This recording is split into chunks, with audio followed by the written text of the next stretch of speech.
Page number 88, beyond the worldly pleasure, the message of Mahavira. यहाँ से आपको 100% एक क्वेश्चन आने का चांस है इस बार एग्जाम में। उसके साथ ही आपका टॉपिक है स्प्रेड ऑफ जैनिज्म।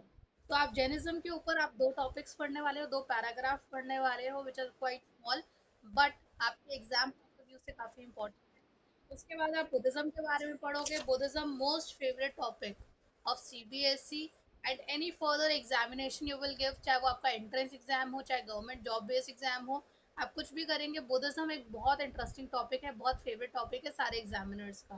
तो आपको जैनिज्म और बुद्धिज्म ये 100% करके जाना है, ये नहीं छोड़ना है। सो आपका टॉपिक है beyond the worldly pleasure, the message of Mahavira. हम इसके बारे में पढ़ते हैं। किसकी बारी है आपकी? ठीक है। So it is very important. सबसे पहले आपको ये इमेज 1 मार्कर में याद रखनी है। एक फोटो आएगी, कोई एक इमेज आपको बोर्ड एग्जाम में आने वाली है और पूछने वाले हैं किसकी इमेज है। तो ये फोटो आप याद रख लेंगे। आपकी तीर्थांकरा की फोटो है फ्रॉम मथुरा, 1 मार्कर, पेज 88 पे। उसके बाद हम जो है बेसिक फिलोसफी ऑफ जैनिज्म पे आते हैं। ये नॉर्थ इंडिया में जैनिज्म काफ़ी फेमस है। वर्धमान से स्टार्ट हुई थी जैनिज्म, जो है इंडिया में नॉर्थ इंडिया से स्टार्ट हुआ था वर्धमाना से, जिसका आगे नाम हुआ था महावीरा 6 सेंचुरी बीसी के अंदर। अकॉर्डिंग टू जैनी ट्रेडिशन महावीरा से पहले 23 गुरु और थे। तो टोटल जो जैनी गुरु होते हैं वो 24 गुरु होते हैं, जिनको तीर्थांकरास बोलते थे। तीर्थांकरा का मतलब होता है those who guide main and women across the river of existence. ये जीवन मरण के बंधन से मुक्ति दिलाने वाले गुरुओं को तीर्थांकरास बोला जाता था। टोटल जैनियों में 24, जैनिज्म के अंदर 24 गुरु होते हैं, जिनको 24 तीर्थांकरास बोलते हैं।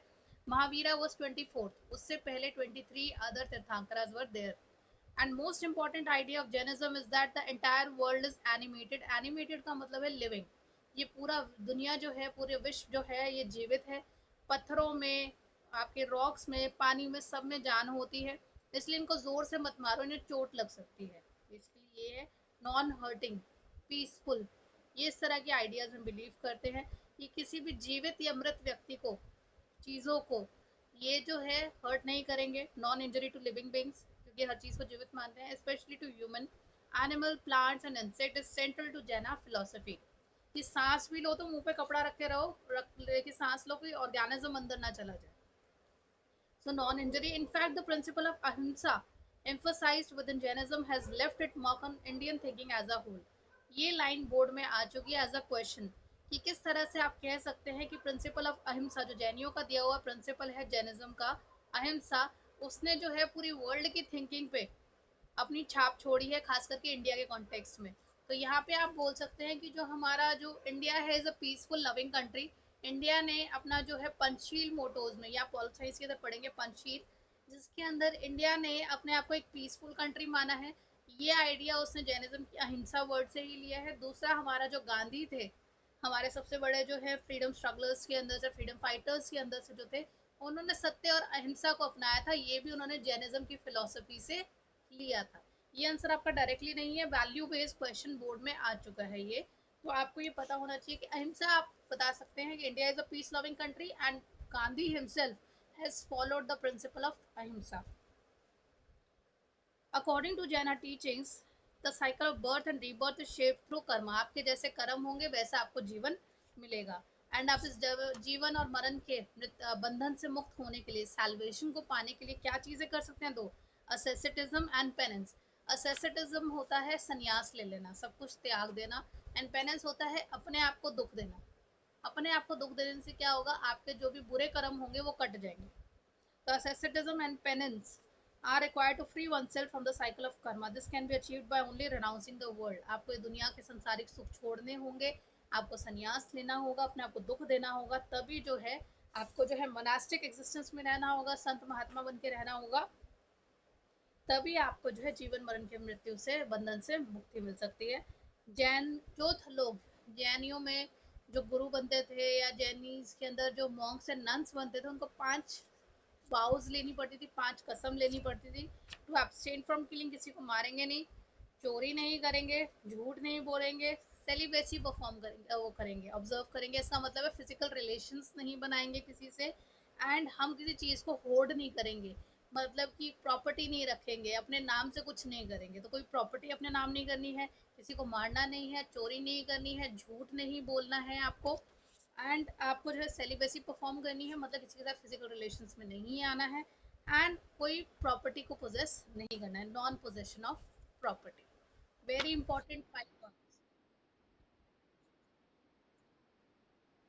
नहीं जीनी है आपको, नॉर्मल लाइफ नहीं जीनी है आपको, एक संत की तरह, एक सन्यासी की लाइफ जीनी है। उसके बाद सोर्स, दीज पीपल आर, अपने आप को जो है ये सोर्स नंबर 4 आपका बोर्ड्स में आ सकता है।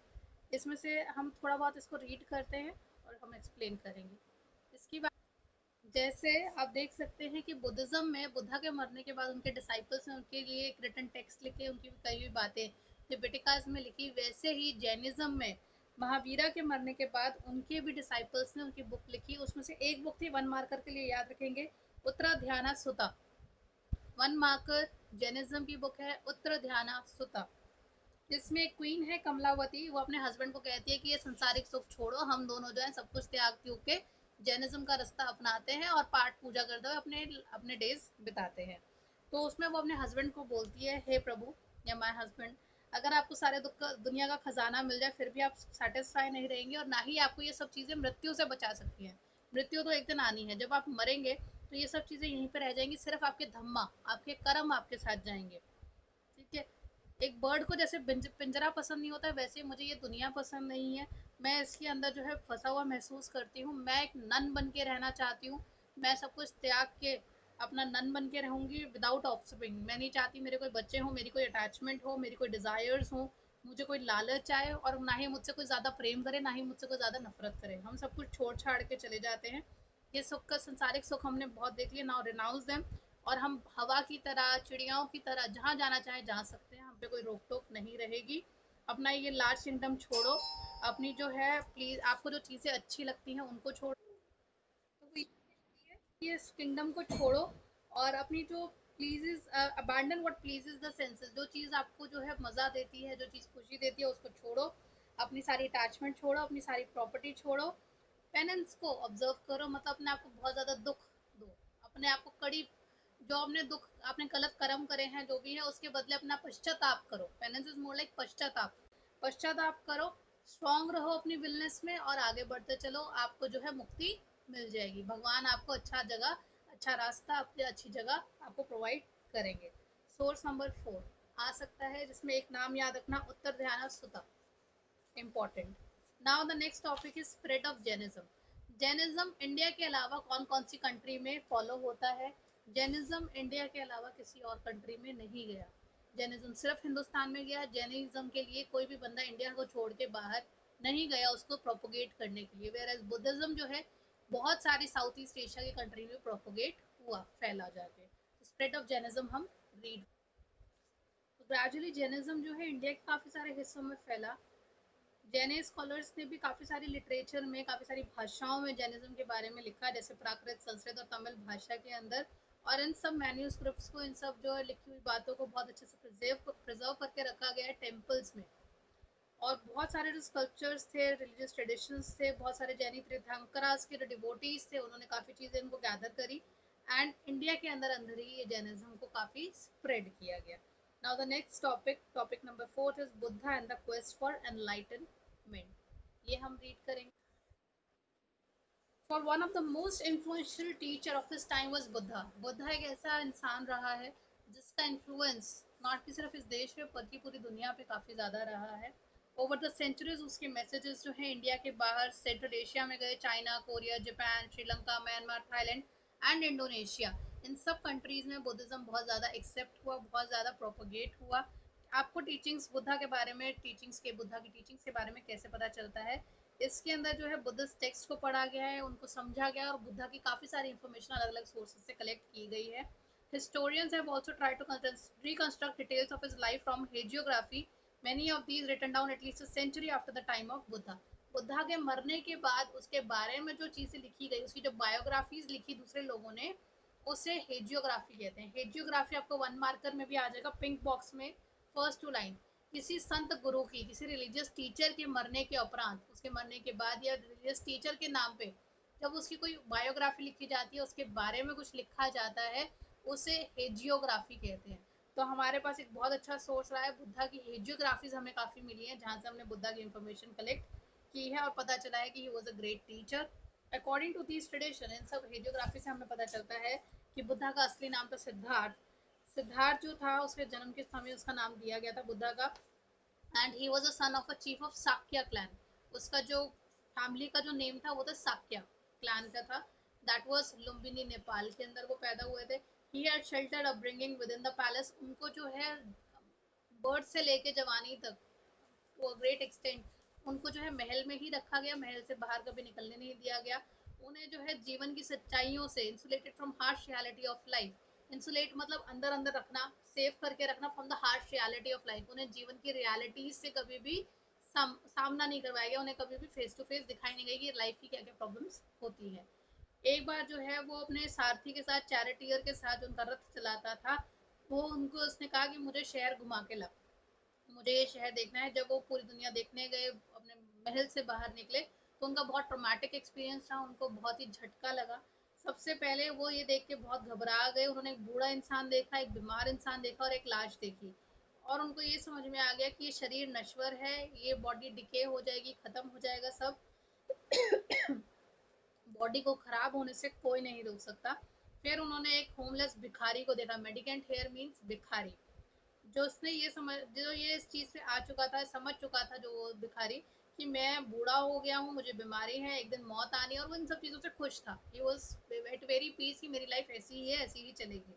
सिद्धार्थ ने उस दिन से ये सोच लिया कि मैं भी अपने आप को पीसफुल लाइफ दूंगा, मैं भी एक दिन मरूंगा, अपनी लाइफ, मेरी बॉडी खराब होगी, होने दो, मैं अपने आप को बचा के नहीं रख सकता। एंड मैं भी जो हूँ रिलीजियस पाथ अपनाऊंगा, मैं अपनी लाइफ में पीस, शांति लेकर आऊंगा, चाहे मेरे साथ कुछ भी होता रहे। I have to be at happy person, I have to be at peace. Soon after उसने जो है महल छोड़ दिया और वो सच्चाई की तलाश में निकल चले कि व्हाट इज ट्रुथ, लाइफ की रियलिटी, लाइफ का सत्य है क्या।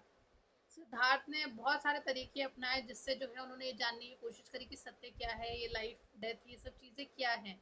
एंड उन्होंने इतनी एक्सट्रीम मेडिटेशन करी कि ऑलमोस्ट मरने की हालत तक पहुंच गए थे।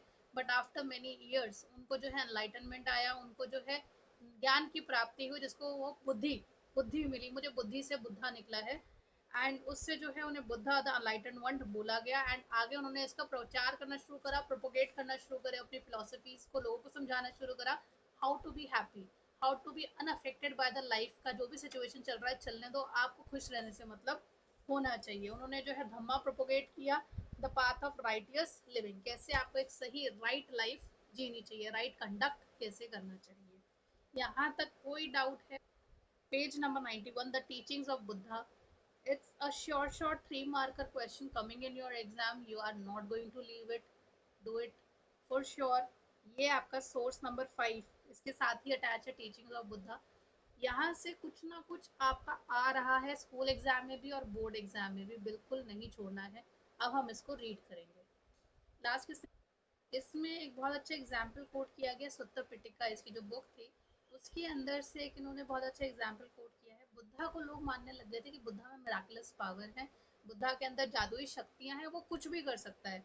एंड यही बात सुन के एक औरत जो है, बड़ी दुखी औरत थी, उसका बेटा मर गया था, वो ये सोच के बुद्धा के पास आई कि बुद्धा मेरे बेटे को जीवित कर देगा, बुद्धा तो मिराकुलस पावर रखता है, वो तो शक्तिशाली है, जादुई पावरें हैं उसके पास, तो मेरे बेटे को जीवित कर। तो इंस्टेड कि वो कोई जादू वादू दिखाता, उसने क्या करा, उसको रीजन दिया, उसको समझाया कि तुम जीवन मरण से छूट नहीं सकते हो, डेथ तो आनी ही आनी है। इसके पीछे की स्टोरी ये है कि वो लेडी आई और उसने बोला मेरे बेटे को जिंदा कर दो। बुद्धा ने बोला ये नहीं हो सकता। कहती नहीं, मुझे पता है तुम कर सकते हो, तुम्हारे पास मिराकुलस पावर है, तुम्हारे पास जादू शक्तियां हैं। तो बुद्धा ने कहा चलो ठीक है, मैं जिंदा कर दूंगा, बट उसके लिए एक शर्त है। वो कहती बता क्या शर्त है।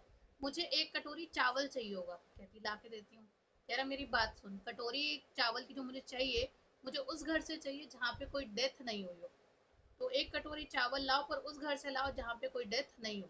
तो वहां पे वो हर घर में जाती है, कहती है कि आपके घर में कोई डेथ तो नहीं हुई, मुझे चावल चाहिए एक कटोरी।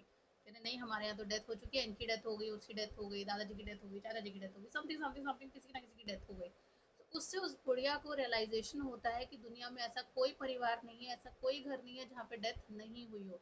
डेथ तो होनी ही है, हर किसी की डेथ होनी है। एंड इससे बुद्धा ने उसको समझाया कि आपको रादर देन आप रो परेशान हो, इस चीज को एक्सेप्ट करो कि हाँ डेथ हो गई है, अब लाइफ में आगे मूव ऑन करना सीखो। तो बुद्धा रीजन देता था, कारण देता था कि हमें जो है ऐसा करना चाहिए तो क्यों करना चाहिए, एंड अपनी बातों को आगे प्रोपोगेट किया करता था। According to Buddhist philosophy, page number 91, second paragraph, the world is transient, that is constantly changing. वक्त एक जैसा नहीं रहता है, ये दुनिया में सब कुछ बदल रहा है, बड़ी स्पेस के साथ, बड़ी स्पीड के साथ बदल रहा है।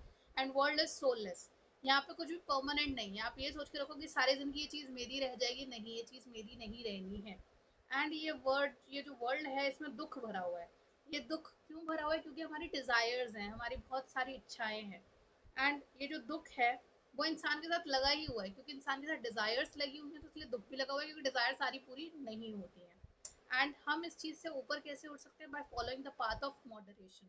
Moderation, it's not modernization, it's not modernation, it's moderation. Moderation का मतलब होता है बीच का रास्ता। हम बीच का रास्ता अपना के जो है सुखी रह सकते हैं, अपने आप को इन दुख के सारे दुख से ऊपर उठा सकते हैं। इसका मतलब ये है कि जब कुछ हो तो बहुत ज्यादा दुखी भी ना हो और बहुत ज्यादा खुश भी ना हो। ठीक है, खुशी से पागल भी नहीं होना और दुख से भी पागल नहीं होना है। आपको जस्ट कामली अपना आगे आगे मूव ऑन करता रहना है। एंड इसलिए आपको जो है ना ही पश्चाताप की जरूरत है, ना ही सेल्फ इंडल्जेंस की जरूरत है। ना जरूरत है ज्यादा ऐशो आराम में घुसो, ना ज्यादा दो संन्यास बन लो। सन्यासी बनो या पश्चाताप करो, दोनों की जरूरत नहीं है। आप बीच में रहो। ठीक है, ना दुख ना सुख। एंड इससे आप जो है वर्ल्डली ट्रबल से उठ सकते हो। Is that clear?